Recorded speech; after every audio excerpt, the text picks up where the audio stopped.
El Gobierno aprueba luto oficial en España durante 10 días, el más largo de la democracia. Las banderas de todos los edificios oficiales ahora sí ondearán a media asta, independientemente de su signo político. Hola, ¿cómo están? Duelo por los más de 26.700 fallecidos por coronavirus, que son 2.000 menos que los que eran tras el último cambio de criterio en el cómputo del Ministerio de Sanidad. Aquí en casa se busca sustituto para Germán Barrios. El hasta ayer consejero de Empleo admite diferencias irreconciliables con el vicepresidente Igea. Y Rubén Hernández, ¿qué dice de eso Francisco Igea? El vicepresidente de la Junta prefiere de momento no dar detalles, dice que el que tiene que explicarse es Germán Barrios, aunque eso sí, Francisco Igea niega cualquier enfrentamiento con el ya ex consejero de Empleo. Yo no tenía ningún enfrentamiento y para mí hay muy pocas cosas insalvables. Y la encuesta de Sigma 2 para Castilla y León Televisión nos deja hoy más titulares. Los ciudadanos aprueban a la Junta y suspenden al Gobierno de España en la gestión de la crisis del coronavirus.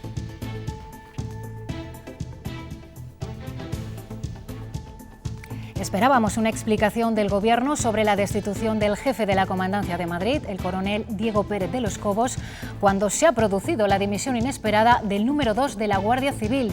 Benjamín López: arrecia la tormenta en el Ministerio del Interior. Así es, y acabamos de conocer por boca del ministro Grande Marlaska cuál va a ser el sustituto del director adjunto operativo que ha dimitido este mediodía. Será Pablo Salas Moreno, lo acaba de anunciar en la rueda de prensa del Consejo de Ministros. Última hora desde Moncloa, y ayer por la tarde tuvimos tormentas en las montañas del sur y en Soria. En el Burgo de Osma cayeron casi 20 litros en muy poco tiempo. Francisco, ¿qué nos espera esta tarde? Pues hoy van a repetirse esas tormentas, sobre todo en puntos del sur, donde están activos los avisos de la Agencia Estatal de Meteorología, mientras en el resto vamos a seguir con tiempo tranquilo y temperaturas altas que van a volver a superar los 30 grados. En menos de un mes y medio, 9.000 estudiantes de Castilla y León se la juegan. Se examinan de la EBAU. Con la desescalada encima, las aulas empiezan a prepararse. Todo estará medido. El metro acompañará el diseño de los espacios para los exámenes. En la Universidad de León nos cuentan cómo lo están haciendo.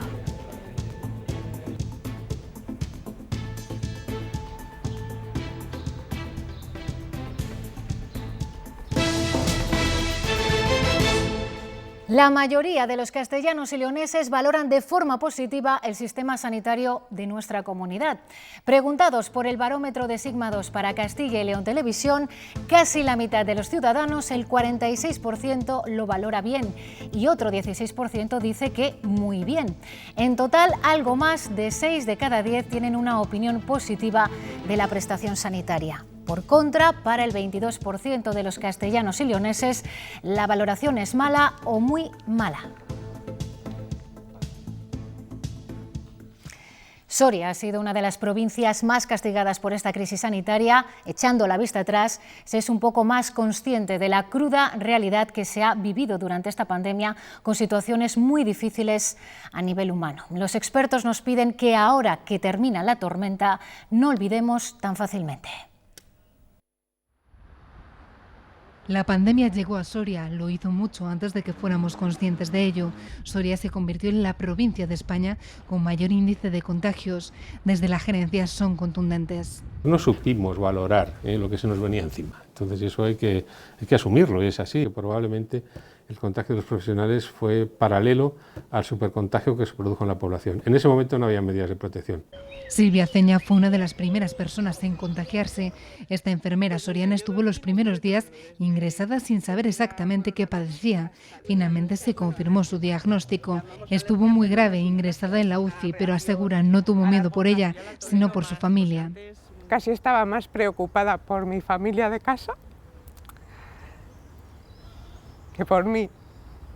Al grito de socorro de Soria llegaron especialistas de Salamanca, equipos de Médicos Sin Fronteras, UCIs militarizadas, el SAMUR de Madrid, pero ni toda esa ayuda pudo borrar lo más duro de la pandemia, los fallecidos que se sumaban día tras día.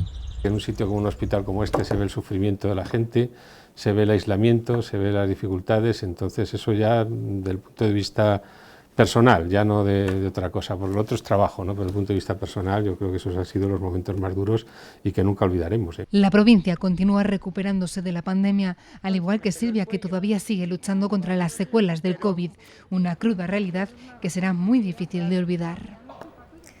La crisis del coronavirus ha puesto a prueba a los sanitarios y también a los responsables políticos. El barómetro de Sigma 2 para Castilla y León Televisión ha preguntado a los ciudadanos cómo valoran la gestión del Gobierno y de la Junta. Y Eduardo Martínez, lo hacen de forma muy diferente. Sí, vamos a ver en primer lugar que es mayor la proporción de ciudadanos de Castilla y León que hacen una valoración negativa de la gestión que el Gobierno central está llevando a cabo en esta crisis sanitaria del coronavirus. En concreto es el 28% de los castellanos y leoneses los que opinan que la gestión está siendo muy mala, el 22% creen que está siendo mala, hay un 14% que ni bien ni mal dice que está siendo normal y enfrente el 28% de los castellanos y leoneses cree que el Gobierno de Pedro Sánchez está actuando de forma adecuada y solo un 3% dice que lo está haciendo muy bien. Vemos que no hay sorpresas a los partidos políticos con la opinión que tienen de la actuación del Gobierno central y precisamente los que votaron en las últimas elecciones a los partidos de la derecha, Vox, PP y Ciudadanos tienen una opinión peor, suspenden la gestión del Gobierno central en esta gestión de la crisis sanitaria. Por contra, son los partidos de izquierdas, PSOE y Podemos, los que apoyan más la gestión del Gobierno de Pedro Sánchez en esta crisis sanitaria del coronavirus. Pero veamos ahora qué opinan en Castilla y León, qué opinamos los castellanos y leoneses de la gestión que está haciendo la Junta de Castilla y León de esta crisis sanitaria. En este caso, la mitad de los ciudadanos la valoran bien, solo un 2% da un paso más y dice que la está gestionando de forma muy adecuada, muy bien. Hay un 20% que dice que está siendo normal, que ni bien ni mal. En el otro lado hay 14% opina que mal y hay un 3% que cree que la Junta lo está haciendo muy mal. En resumen, algo más de la mitad de los ciudadanos de Castilla y León, 52%, aprueban la gestión de la Junta y el resto la suspende. También observamos la respuesta por electorados. Aquí, a diferencia de lo que sucedía con la gestión del Gobierno central, precisamente hay más unanimidad. Los votantes de todos los partidos en mayor proporción aprueban la gestión de la Junta. La valoración es positiva para la mitad o más de los votantes, un poco más ajustada en el caso de los de Vox y más holgada entre los votantes de PSOE y Podemos. Alejandra. Yo solo espero que la persona que venga pues esté comprometida con esta sociedad, esté comprometida con los ciudadanos de Castilla y León y sea capaz de afrontar una tarea que va a ser muy exigente para todos. Eso quiere Francisco Igea de quien venga a sustituir a Germán Barrios. Son sus primeras palabras tras ser aludido directamente por el ya ex consejero de Empleo, quien dice mantener con él diferencias insalvables. Será la Dirección Nacional de Ciudadanos quien proponga al sustituto, aunque la Ejecutiva Regional, donde no está Igea, también propondrá su lista de candidatos. Por cierto, que la Dirección Nacional de Ciudadanos le ha pedido a Germán Barrios que siga colaborando con ellos. De nuevo afloran aquí las dos almas de Ciudadanos. Se cuelan en esta primera crisis del Gobierno de coalición de la Junta. Veremos hasta qué punto. Quedan preguntas por responder. Algunas se las hemos hecho en persona al vicepresidente de la Junta. Lo van a ver enseguida. Y lo que siguen llegando, Rubén Hernández, son reacciones sobre lo delicado del momento en el que Barrios deja una consejería como Empleo, encargada, por ejemplo, de tramitar cuestiones tan delicadas como los ERTEs. Reacciones, Alejandra, por ejemplo, de los empresarios que hablan de una gran pérdida para la Junta y reacciones también de los sindicatos que ahora más que nunca dicen que esperan que el Gobierno regional acierte a la hora de nombrar a la persona sucesora porque los tiempos que llegan son muy difíciles. A esos tiempos también se ha referido Francisco Igea, que dice que será necesario compromiso en la persona que suceda a Germán Barrios, a quien ahora el vicepresidente de la Junta le pide que sea él mismo el que explique el motivo de su dimisión. Tras dimitir como consejero de Empleo e Industria, Germán Barrios reconocía diferencias insalvables con Francisco Igea, que lo niega. Yo no tenía ningún enfrentamiento y para mí hay muy pocas cosas insalvables. Según el vicepresidente de la Junta, es el ya exconsejero quien tiene que dar explicaciones. Él es el que ha dicho que son motivos personales, son sus motivos, es él el que los tiene que explicar. De lo que sí habla Igea es de compromiso. Yo creo que cuando uno no quiere seguir una tarea tan importante y tan comprometida con la sociedad como es esta, lo mejor que puede hacer es abandonar. Son tiempos muy difíciles. En un momento donde la situación económica es muy complicada y más que lo será, los empresarios lamentan la marcha de Barrios. Una persona comprometida, una persona dialogante y una gran pérdida para el gobierno de la Junta. También los sindicatos creen que es el peor momento para una crisis de gobierno y por eso al Ejecutivo Regional le piden que medite bien la persona, que acierte en la decisión, porque de ello nos vamos a jugar mucho el futuro. Les vamos a pedir es que apueste por el mantenimiento y la potenciación del diálogo social. Y mientras el PSOE dice que esta crisis de gobierno se veía venir. Es una malísima noticia para Castilla y León, para los trabajadores y trabajadoras, para las empresas. Por tanto, estamos francamente preocupados. El nombre de quien sucederá a Germán Barrios podría conocerse en menos de 48 horas. Y en las Cortes hoy se han escuchado las quejas ciudadanas. El procurador del Común ha presentado su informe anual con viejas exigencias para las administraciones. Va mejorando, la mayoría lo hacen, pero Rubén, aún queda un porcentaje de administraciones que no colabora, que hace oídos sordos al procurador del Común. Son menos que en otros informes, Alejandra, pero aún así el 7% de las resoluciones que realiza el procurador del Común no obtienen respuesta por parte de la administración implicada, y eso a pesar de que legalmente están obligadas a dar esa respuesta. El año pasado, en 2019, el procurador del Común, Tomás Quintana, recibió 5.700 quejas por parte de los castellanos y leoneses. Son 800 menos que en 2018, y aunque entre esas quejas el porcentaje de las sanitarias es bastante inferior a la media, lo cierto es que hoy la sanidad ha ocupado gran parte de las intervenciones en este pleno. Entre los temas que se han abordado, por ejemplo, la situación de la sanidad rural o las listas de espera. He de manifestar una doble preocupación. Por un lado, debido a las deficiencias que sufre la prestación del servicio de salud en el medio rural, en general. Y por otro, la preocupación nos viene por la espera que tienen que soportar los pacientes. Este es el modelo de sanidad que tenemos, el que se ha construido durante los últimos años y el que hay que cambiar. Ahora tenemos la oportunidad de hacerlo, dotándole de más recursos, fortaleciendo la sanidad pública, protegiendo la atención en el medio rural. Solamente el 15% de las quejas presentadas se refieran a la prestación de los servicios sociales básicos de la Junta de Castilla y León. La presencia de todos los procuradores de las Cortes en ese pleno que veíamos ha propiciado el momento más tenso de la sesión. El portavoz de Podemos ha denunciado que la mayoría no lo hayan seguido de forma telemática, al igual que ha hecho su compañera Laura Domínguez, y les acusa de desplazarse hasta el hemiciclo solo para cobrar la dieta. Obedece a dos causas, en el mejor de los casos a un nefasto postureo y en el peor de ellos al único ansia de meterse en la buchaca la dieta de asistencia. Señor Fernández, vaya la cuestión, en peligro la salud vaya la cuestión o tendré que retirar la palabra. Pero como usted bien sabe, ni ellos tienen la condición económica que tenemos usted y yo. Así que, por favor, un respeto a todos los compañeros de esta Cámara que han sido elegidos por los ciudadanos igual que usted. Hace justo un año se celebraron elecciones autonómicas, las ganó el Partido Socialista después de 3 décadas y nuevas formaciones como Vox y Por Ávila entraron en las Cortes. Se quedó fuera del hemiciclo Izquierda Unida. La coalición de izquierdas inicia ahora una nueva etapa. Juan Gascón toma el relevo a José Sarrión como coordinador general de la formación. Transformar la realidad para que la gente tenga unas condiciones dignas, para que se pueda redistribuir la riqueza, para que los efectos de la crisis no la paguen siempre los mismos, e intentar generar una confluencia lo más amplia posible en la izquierda, ¿no? Para intentar generar pues eso, un gobierno alternativo para nuestra comunidad.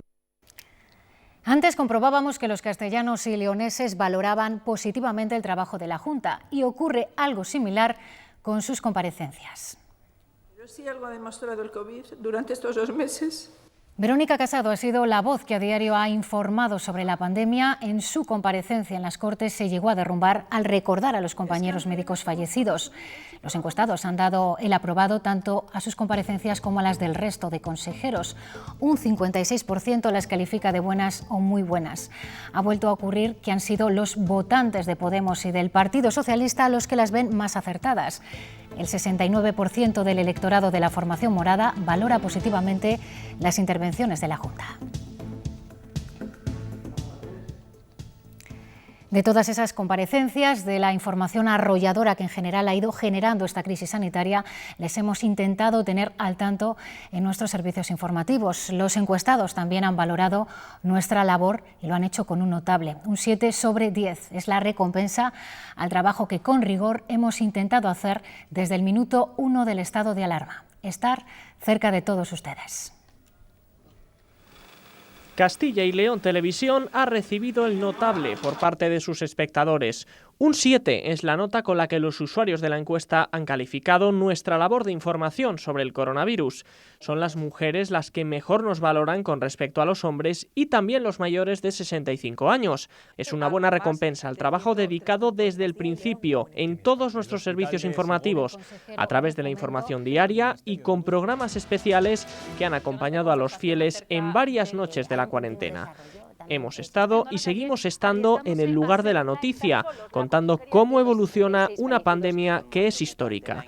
También desde las cadenas locales, las 8, que no han dejado escapar los detalles de cada provincia. El rigor y la perseverancia día a día informando de las comparecencias de los consejeros, del presidente de la Junta y también del presidente del Gobierno ha hecho que 1 de cada 3 castellanos y leoneses hayan sintonizado todos los días nuestra cadena. Es otro de los datos que nos deja la encuesta telefónica que Sigma 2 ha realizado en nuestra comunidad a 1.200 familias de Castilla y León.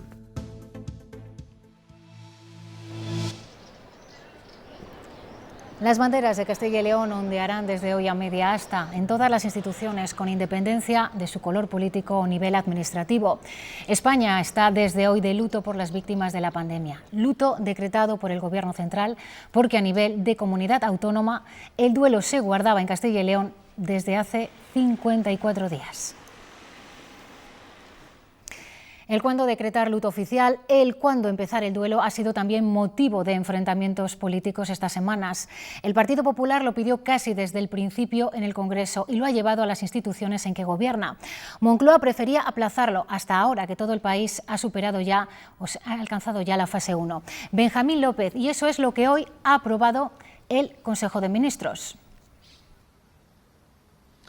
Así es, Alejandra, saludos de nuevo. Ha aprobado 10 días de luto oficial que comenzarán mañana. Las banderas estarán a media asta durante ese tiempo en todos los edificios públicos, también en los buques de la Armada, y habrá además un gran homenaje a las víctimas. Será a principios de julio, en una fecha todavía por decidir, y estará presidido por el rey Felipe VI.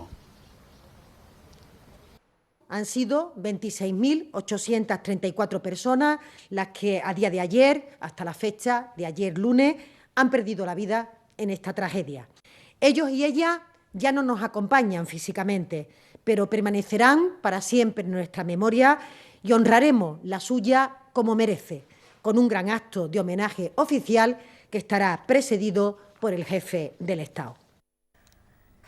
La fase 1 permite que hasta 15 personas puedan asistir a un velatorio o entierro, pero no dice nada específicamente de la visita a los cementerios para llevar flores o arreglar las tumbas. Esto en la práctica está suponiendo diferencias y también confusión.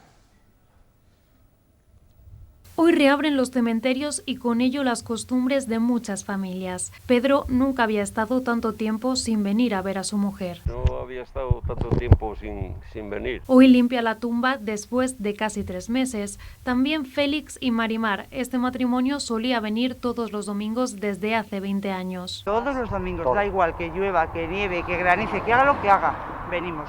Algunos llamaron ayer para saber si podrían venir hoy. Hemos llamado otra vez y bueno, pues vamos hoy al cementerio, porque hace ya 3 meses casi que no podemos venir aquí. Porque las informaciones sobre si habrían o no y qué es lo que se puede hacer son confusas. La gente no se ha enterado muy bien de que ya los cementerios están abiertos. De hecho, hemos tenido bastantes llamadas hasta el día de ayer diciendo que si podían venir, condiciones para poder venir. En el cementerio de El Salvador, en Valladolid, por ejemplo, atienden a partir de hoy con cita previa. Franjas horarias. Y la gente nos llamará para decir las personas que vienen, porque el máximo de personas en cada franja horaria son de 14 personas. Pero las visitas son restringidas. Pero evidentemente están restringidas las visitas masivas, como puede ser de manera normalizada, ¿no? Como en otros momentos. Bajo unas medidas estrictas de seguridad.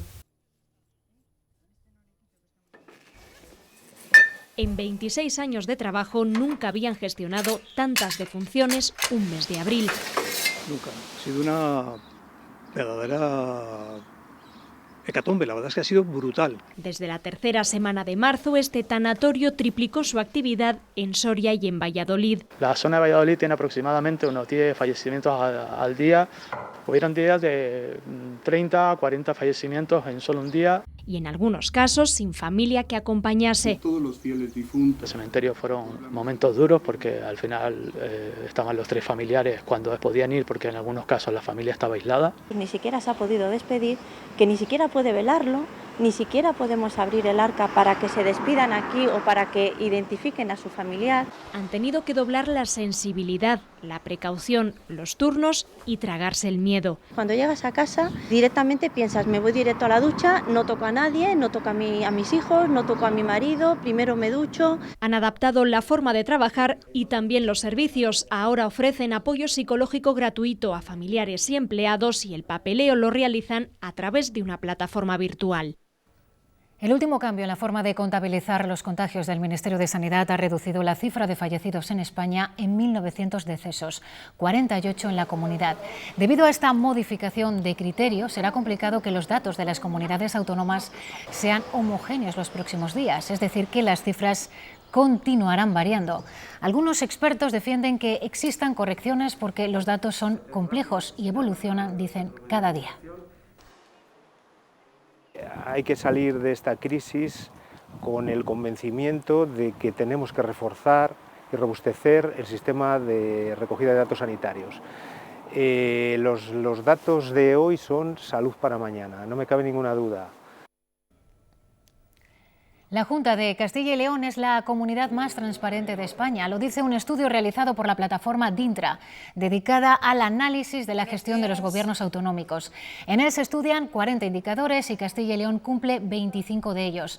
Están relacionados con la transparencia en recursos sanitarios, situación económica e información sobre los casos. En este último es donde nuestra comunidad obtiene la máxima puntuación. Viene a reconocer un trabajo que se viene haciendo, que no solamente reconoce Dintra o esta entidad que se dedica a la evaluación de la transparencia, sino también muchos medios de comunicación, fuerzas políticas de distinto orden y sobre todo reutilizadores, que son los que más aprecian tener estos datos para poderlos analizar y explotar. Los efectos del coronavirus también se reflejan en las pensiones. Bajan por primera vez en la serie histórica. Y lo hacen tanto en número como en el pago. Este mes hay casi 40.000 pensionistas menos que en abril y se han abonado 9.850 millones de euros, 3 décimas menos. Esto se debe al aumento de las bajas por el coronavirus y la caída de las altas, que se han reducido un tercio. Dijo que lo haría cuando todo el país hubiera alcanzado la fase 1 y el Ministerio de Sanidad ha publicado ya todos los informes que justifican el cambio de fase en los distintos territorios. Son datos que habían reclamado comunidades como Madrid, que ha llegado incluso a los tribunales. Pues bien, ya sabemos por qué ahora sí ha pasado Madrid y qué recomendaciones hace a Castilla y León. Según el documento del 22 de mayo, Madrid había aumentado su capacidad para detectar casos de forma precoz, es decir, para hacer pruebas PCR, y ese fue uno de los motivos principales por los que pudo pasar a la fase 1. En cuanto a Castilla y León, los técnicos sanitarios confirmaban en ese informe que se estaban realizando pruebas PCR al 80% de los sospechosos en atención primaria en más de la mitad de las provincias, que estaban libres el 58% de las camas UCI y reconocían que Castilla y León estaba preparada, pero recomendaban dos cosas. Una, que reforzasen la vigilancia epidemiológica contratando a 500 profesionales para agilizar el rastreo y también que reforzasen el control de las residencias de mayores, porque en los 14 días anteriores a la presentación de ese informe se había confirmado un caso positivo en 110 residencias. La Consejería de Sanidad informó ayer de 20 casos de golpe en Salamanca confirmados por PCR. Después se supo que eran casos de al menos 14 días. Haber lanzado primero la cifra y luego la explicación ha indignado al concejal de Turismo de Salamanca, que es de Ciudadanos, y que acusa a la consejera de haber generado una alarma innecesaria.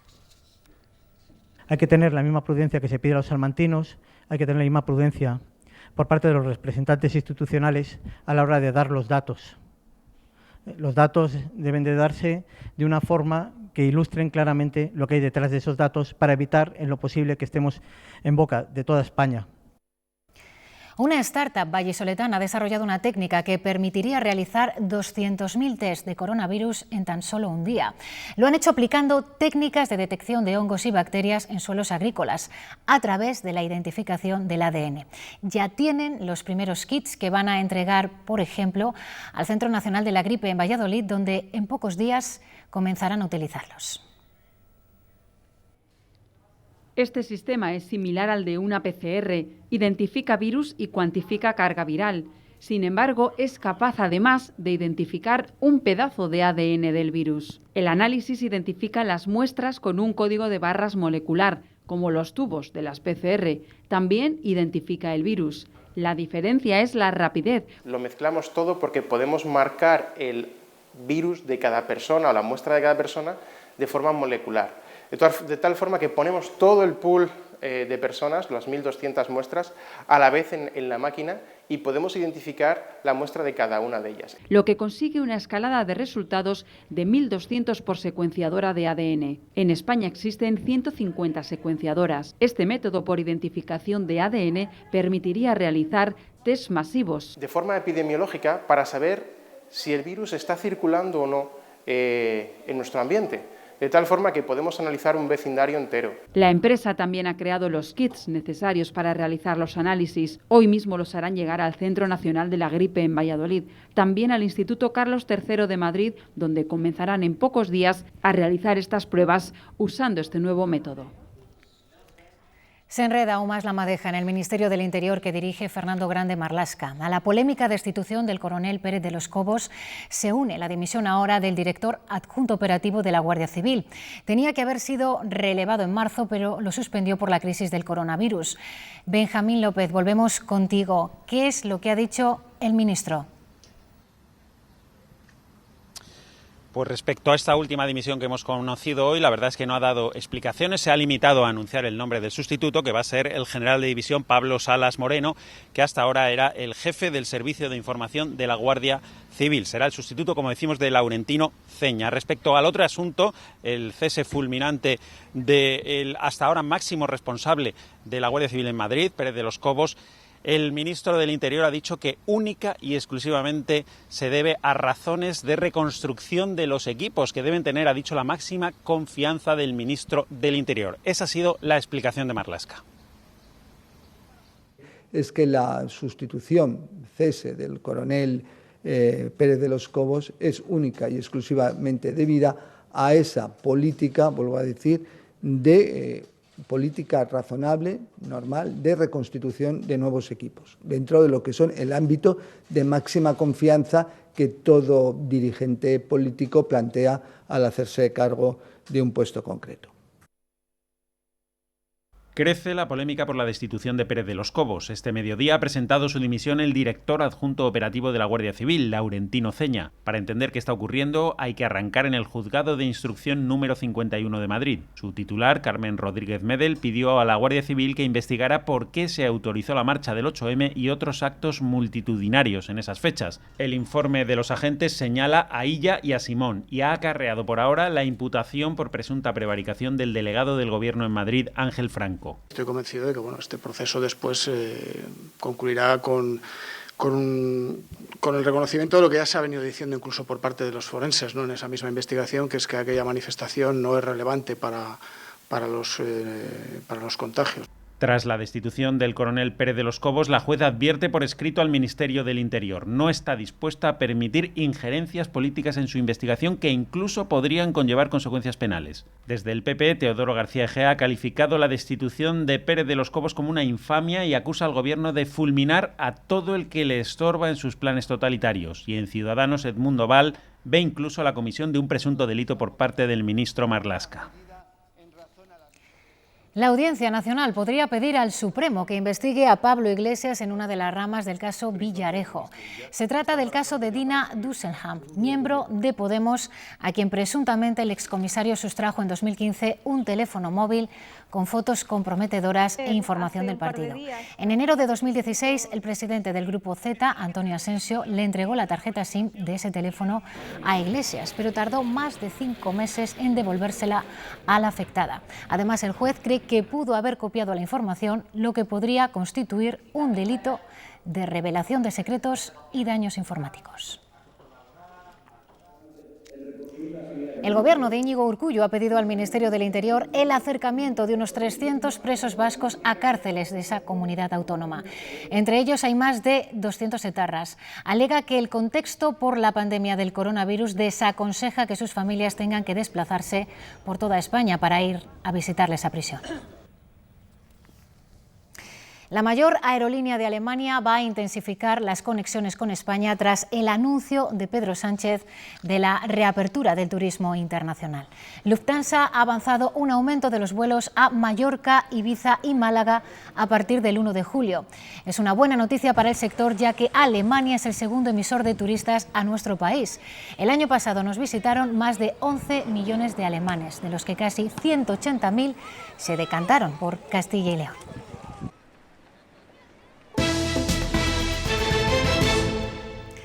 Dentro de poco más de un mes se celebrarán las pruebas de acceso a la universidad, la EBAU, que concentrarán a miles de estudiantes, unos 9.000. En León, la universidad ya ha comenzado su propia desescalada y con ella, como base, ha empezado a preparar los espacios para ese examen.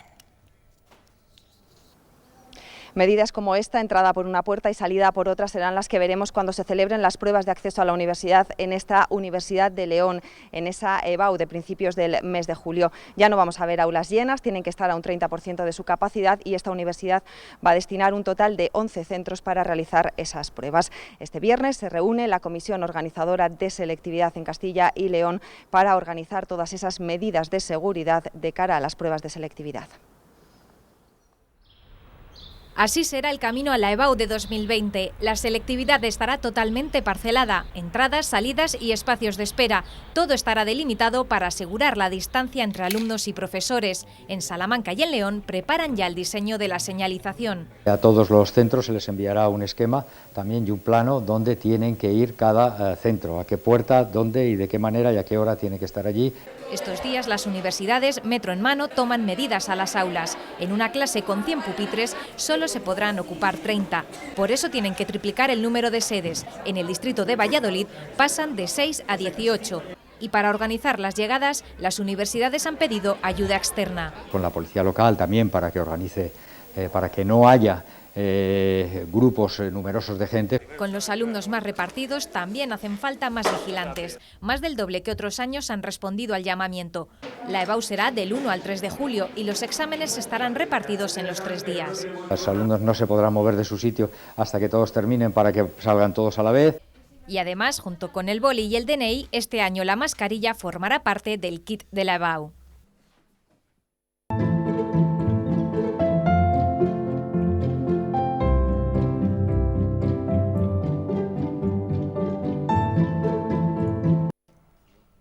Hoy Naturgy ha celebrado su junta de accionistas por primera vez de manera telemática. Han anunciado la creación de una comisión de sostenibilidad, buscará una mayor liquidez y mantendrá el pago de los dividendos. Además, acelerarán su plan estratégico, donde está prevista una inversión de 300 millones de euros en Castilla y León. Ya me habéis oído más de una vez utilizar el símil darwiniano de que aquí no sobrevive ni el más fuerte ni el más listo, sino el que mejor se adapta. Y nosotros vamos a intentar acelerar nuestra transformación para adaptarnos a un nuevo mundo.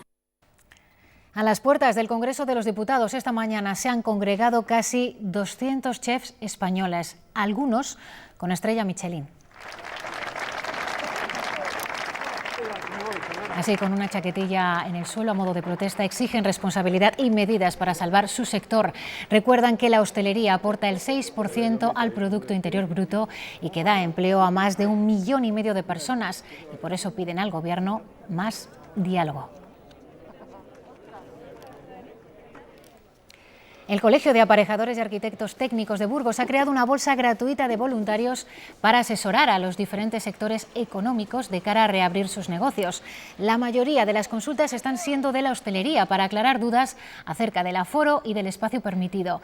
En este sentido, desde el colegio piden comprensión a los vecinos y comerciantes, que en algunos casos tendrán que ceder espacio a los hosteleros. Pues no cabe duda que los colindantes, tanto las comunidades de propietarios o otros comerciantes que lindan con estos bares o con estas cafeterías, yo creo que tienen que ser comprensivos para echar una mano y que ese 50% se pueda extender en superficie, ¿no? Con el pase a la fase 1, hoy vuelven a abrir sus puertas también los museos de nuestra comunidad. El más visitado de Castilla y León, la Casa Lis, ha reabierto exactamente a las 11 de la mañana y a esa hora había muchos salmantinos con ganas de recorrerlo. La fecha fijada para la reapertura de los museos en Castilla y León trae una auténtica fiesta a la Casa Lis, porque este año el Centro Modernista está celebrando su primer cuarto de siglo y hoy vive una particular reinauguración en la que sobre todo lo han querido acompañar los miembros de la Asociación de Amigos de la Casa Lis. Y es que con todas las medidas de higiene garantizadas, el gran objetivo es que esta semana sean los propios salmantinos quienes redescubran esta auténtica joya. Para ello se ha habilitado una nueva sala donde se saca todo el brillo a su magnífica colección de bronces vieneses. Muchísimas. Me parece un lugar tan maravilloso, siempre merece la pena venir, siempre descubres algo nuevo y algo que te maravilla. Porque hay muchísimas cosas nuevas. A veces hacemos una visita a la Casa Lis, los salmantinos, lo que vivimos aquí, y ya pensamos que la hemos visto. Y es que está continuamente cambiando. También podemos visitar ya otros museos, como el de la Ciencia en Valladolid, que hoy ha reabierto sus puertas en su horario habitual, pero con estrictas medidas de seguridad. Se prohíbe tocar las superficies expositivas, por lo tanto mantiene cerradas las salas interactivas. Es obligatorio el uso de mascarilla y se limita el aforo para garantizar la distancia de seguridad. Es lo que toca ahora, cumplir con las normas para poder seguir avanzando juntos. Nos vamos, es nuestra última imagen por ahora. Llegan en este momento los deportes y más información a las 8:30. Nos vemos mañana. Adiós.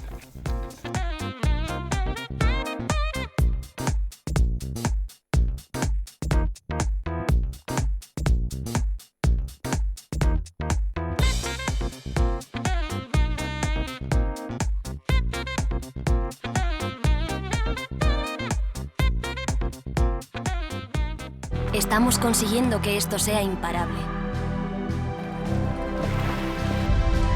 Iberdrola, impulsando la igualdad a través del deporte.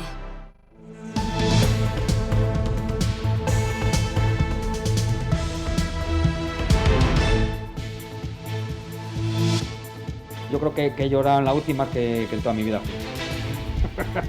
Salían de la UBI camino del cementerio, eso, pues nos preguntábamos, mañana quién será.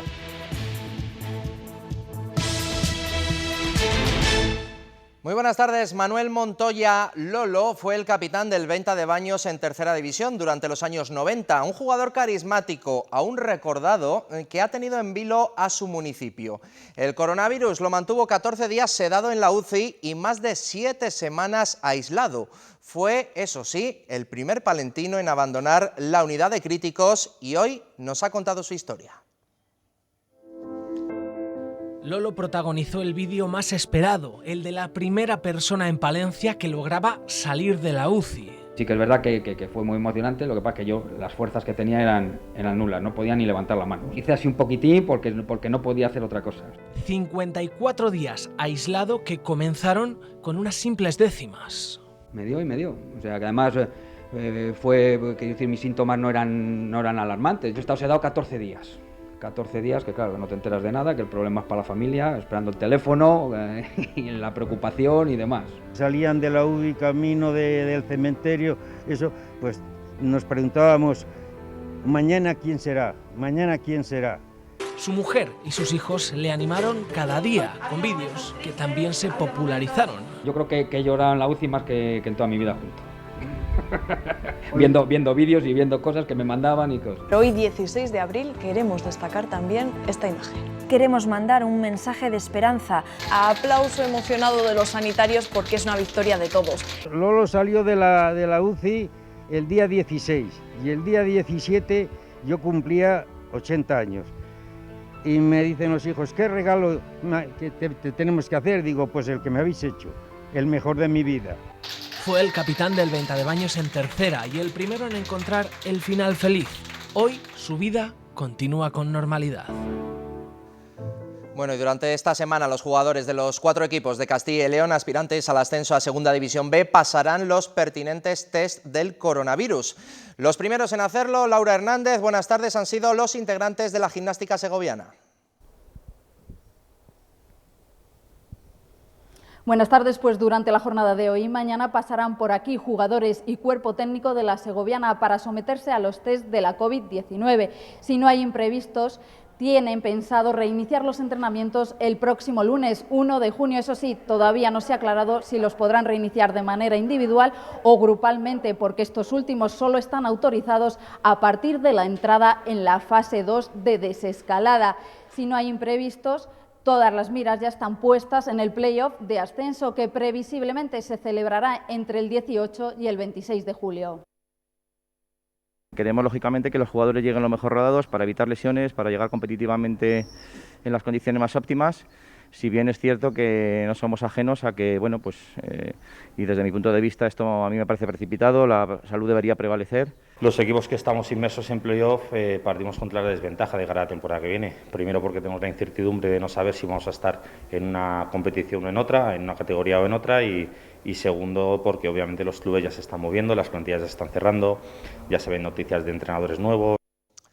Y mientras tanto el mundo del ciclismo fija sus miradas en Burgos porque será la primera de las grandes vueltas del calendario UCI, la que tomará el pulso al estado del ciclismo. La organización, Juan Abril, buenas tardes, mantiene las fechas previstas, aunque tendrá que recibir el visto bueno. Buenas tardes. Será el Ministerio de Sanidad el que tenga la última palabra sobre la disputa de la Vuelta a Burgos de este año 2020. La Diputación Provincial ha solicitado al organismo que dirige Salvador Illa que le aclare 2 circunstancias. Primero, si se podrá disputar la carrera y segundo, en qué circunstancias se tendría que llevar a cabo esta ronda burgalesa de este año 2020. Una ronda que ha recibido en las últimas horas un gran número de apoyos, tanto desde grupos políticos como desde el mundo del ciclismo, y a la que ya se habían apuntado 12 equipos World Tour y otros 3 que quedan en lista de espera, y además un plantel de corredores de primer nivel que también habían anunciado su presencia en la ronda burgalesa. Tocará esperar a la respuesta del Ministerio, pero desde la Diputación se tiene claro que si Sanidad aprueba la disputa de la carrera, la Vuelta a Burgos se llevará a cabo. Entendemos que ahora pues, puede tener mucho trabajo, pero también es verdad que es un gran ministerio del número de personas y asesores, y esperemos que en breve fecha pues, podamos tener aquí la documentación correspondiente. Está claro que el ACB no lo va a poner fácil, vamos a ver un poco nuestras posibilidades. Está claro que es muy difícil y más en esta situación que estamos atravesando en España, pero también se puede negociar cosas. Valladolid ha obtenido el derecho deportivo de poder jugar la próxima temporada en la ACB, pero veremos, porque la ACB no quiere que haya más equipos y porque los requisitos económicos son costosos, aunque eso sí, menos que los de hace unos años. Las leoninas condiciones fueron rebajadas después de que durante 3 años consecutivos Burgos lograse la plaza en la pista y se la rechazasen en los despachos. Miguel Ángel Benavente, ahora presidente del Club Baloncesto Tizona, ha llevado a su equipo a la Leporo. Como dijimos, la última página del libro estaba sin escribir y bueno, y sigue sin escribirse, y muy contentos. Y hoy nos despedimos con los premios Podium. La Junta de Castilla y León reconoce a los mejores deportistas de 2019. El listado lo encabeza David Llorente, el palista segoviano ha tomado el testigo de Carlos Garrote. Con ellos nos vamos, la información vuelve a las 8:30 con José Luis Martín y con Javier Mardonés. Buenas tardes, adiós. David Llorente ha convertido la promesa que fue en 2015 en realidad en 2019. Al segoviano se le reconoció su proyección hace 5 años y, de no ser por el coronavirus, ahora estaría preparando a tope la cita olímpica en Japón. Además, el palista ha sido campeón del mundo en K1 patrullas y subcampeón en K1. El futuro vendrá sobre ruedas porque Alejandra Vallejo, patinadora del CPLV, ha sido galardonada como deportista promesa. Ella fue una de las principales protagonistas de la gran temporada del Club Patinaje en Línea de Valladolid, que se llevó el Campeonato de Europa, la Copa del Rey y la Supercopa de España. Méritos por los que se ha convertido en la mejor entidad deportiva de 2019. En tándem les contamos el mejor entrenador y quien ha superado más barreras. Son Noel Martín y Adolfo Bellido. Ambos son campeones del mundo en ruta y de España. Y el más joven de todos es el abulense Daniel Rincón, futuro tenista que en 2019 conquistó la Orange Bowl. Y esta edición tiene 3 menciones especiales. La primera para el presidente de la Federación de Castilla y León de Baloncesto, Carlos Sainz, fallecido en el mes de marzo. Y recuerda a 2 históricos del balonmano ya retirados, Fernando Hernández y Juanín, 2 extremos que han llevado con sus golazos el nombre de Valladolid y León por medio mundo.